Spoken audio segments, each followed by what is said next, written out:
Maybe we found love right where we are. Hi everyone, welcome back to Fall Gear Lab. Today, we're taking a deep dive into the Behringer C-4.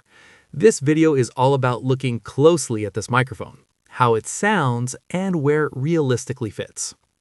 The C-4 is made by Behringer. It's a small diaphragm condenser microphone set, typically sold as a matched stereo pair.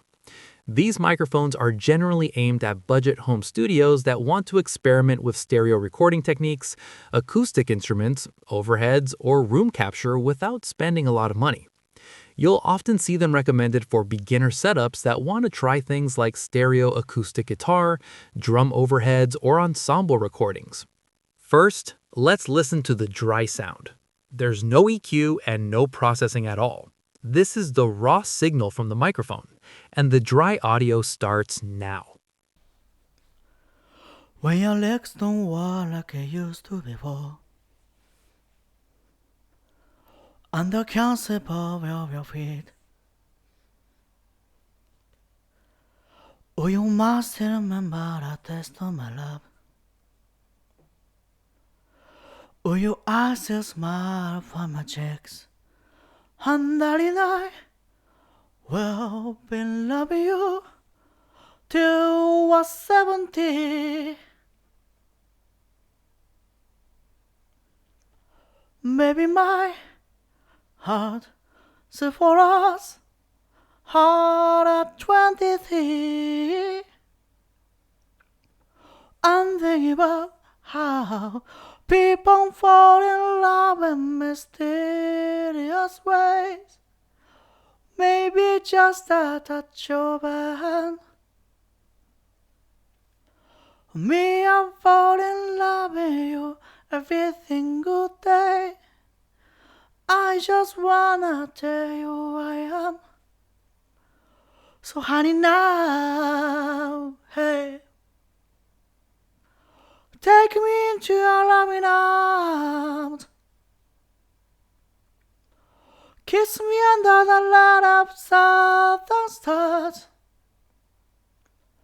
Place your head on my belly heart. Thinking out loud, maybe we found love right where we are. From a quick, subjective point of view, a few things stand out. The sound feels fairly light and focused, which is typical for small diaphragm condensers. The upper mids and high end are quite present, giving the recording a sense of brightness and articulation. At the same time, the overall tone can feel a little thin compared to larger studio condensers. The low end stays fairly tight, but it doesn't add much extra weight to the source.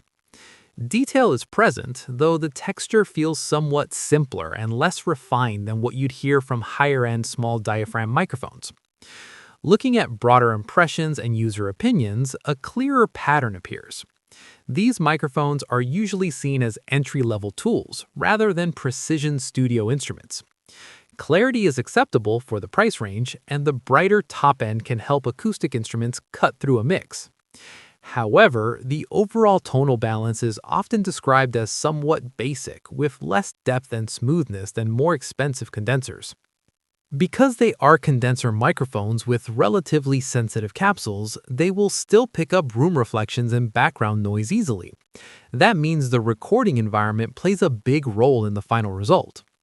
In a mix, they can work reasonably well for acoustic guitar, drum overheads, or stereo room capture, especially when the goal is capturing width and placement rather than extreme detail or richness. In terms of value, the C4 is often viewed as a practical way to explore stereo recording techniques on a very tight budget. A common comment from users is that these mics are good enough to experiment with, particularly for people learning about XY or spaced pair setups. They're not usually considered standout studio microphones, but they can still be useful tools for learning and basic recording tasks. Next, let's listen to the microphone in a mix with acoustic guitar. It's the same phrase and the same length as a dry take. There's no EQ here, only level adjustment, compression, and a bit of reverb are applied. The mixed audio starts now. When your legs don't walk like it used to before, and the concept of your will-being, oh, you must remember the taste of my love.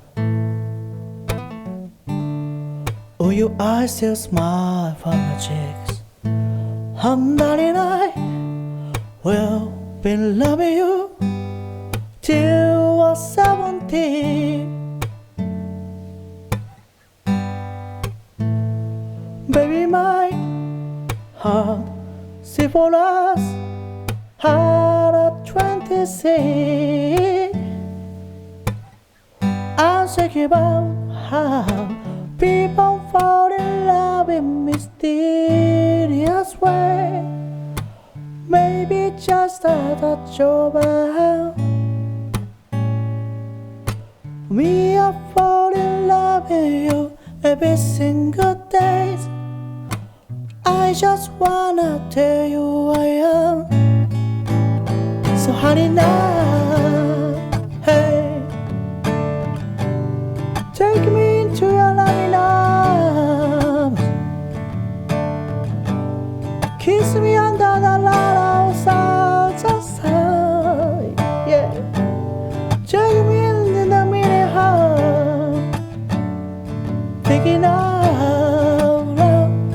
Maybe we found out right where we are. So, what do you think? Does this kind of affordable stereo condenser setup work for your recording needs? Or would you rather invest in a higher-end small diaphragm microphone for more detail and depth? If you enjoy this kind of deep dive into audio gear, feel free to check out the channel and subscribe. I'll see you in the next one.